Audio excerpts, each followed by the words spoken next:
Hello, this is Duffy Jones from Peachtree Hills Animal Hospital and a partner in DVM.com. And today we're going to talk a little bit about how to compensate your doctors. A little background information for you. Doctor compensation is very complicated.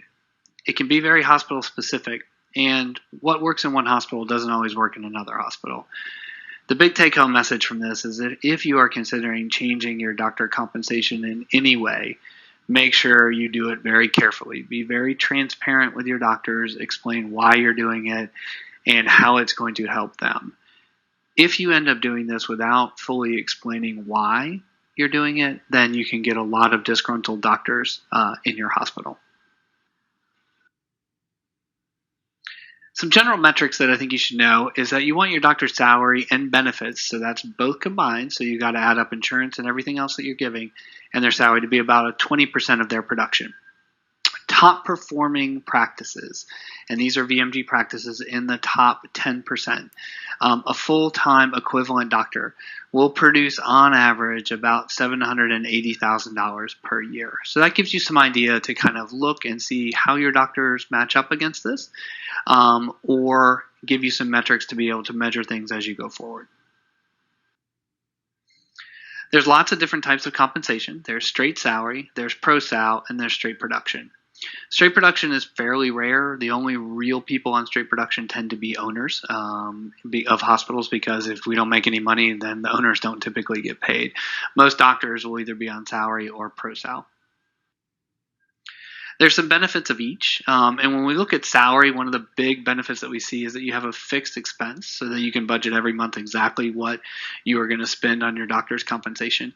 You don't really worry about your doctors running up bills because their compensation is not tied to production. On the downside of that is that you do worry about them. Are they actually going to produce enough and work cases up enough, because there is nothing tied to production there as well.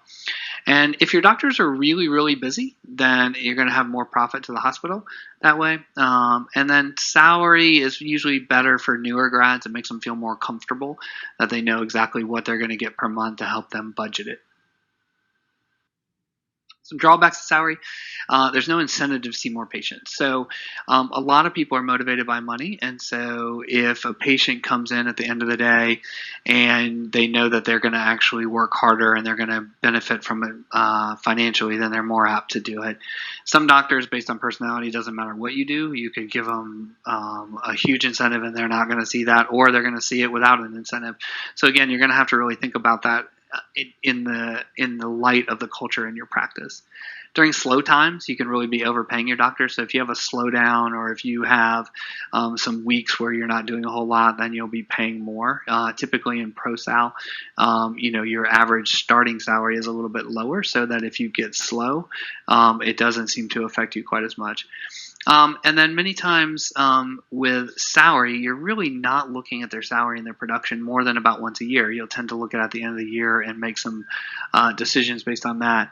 But with pro-sal, because you're having to figure out what it is, either monthly or quarterly, you're looking at their production versus their salary much more often that way. Benefits of pro-sal, there is a financial incentive to see more patients. So the harder you work, the more you get paid. And I think that works for a lot of doctors. And it also really can help with burnout as well, too. If these doctors are working very hard, hospital really got very busy, and they're starting to get a little tired, that they tend to really enjoy having that big bonus in their paycheck when they were really working hard. It forces you to look at their production either every month or every quarter. So you're very aware of what they're doing. And if anybody's starting to slip, I feel like you can catch it a little bit earlier at that point. And then if you set it up correctly, it will promote more diagnostics than product sales. So many times, like what we do in our hospital, is that product sales are only compensated at 15%, while diagnostics, doctor's exams, other things like that, they get 20% of that income. So you can kind of split how you do it. It does make it a little bit more difficult to figure out, and you have to have really good software to be able to do that. And a spreadsheet is just the way I do it. But it can really start to drive and help you drive the things that you feel like are important in your hospital. Drawbacks of Pro-sal is that you can definitely have doctors that run unnecessary tests. I've never had it happen in our hospital. Our doctors are fantastic, and they don't run tests just to run up the bill so that they get paid more, but that is a potential problem out there. It takes a lot more time to figure out their pay, so it does take me more time to be able to get their payout once a month. I tend to do their Pro-sal bonuses once a month because it keeps me on top of it instead of once a quarter. You need very good procedures to know which doctor gets credit for what services, so your staff needs to be very good at crediting the right doctor for certain procedures that way too. And you need a lot of transparency.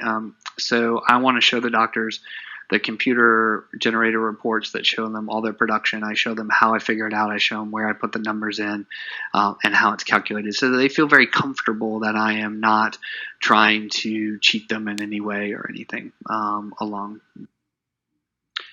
So in summary, there are many ways to compensate your doctors. You have straight salary, which has some pros and cons. You have pro-sal, which has its own pros and cons. And then you've got straight commission, which again typically is reserved for owners. I like Pro-sal, and that's what I've always used in our hospital because I really feel like if doctors work harder, they should be compensated for it. It has also made me much more aware of what their production is and their compensation, and so it's worked very, very well with the culture of our hospital. It doesn't always work in everybody's hospital, and there's a lot of people out there who do just fine on straight salary. So if you are going to make a change, just be very, very careful. Make sure you're fully explain why you're making the change to the doctors. And explain how it will affect them. Either one or all three are correct. It really just depends on what your hospital is like. But the big take-home message in this is that no matter what you're using, you should be looking at these numbers to make sure that they fall within those parameters of the 20% of their production. And you really want your full-time equivalents hitting that 780,000 production number if possible. So I hope this was informative, and if you have any questions, please feel free to reach out to dvm.com. And again, this is Duffy Jones, and I hope this was educational for you. Thanks so much.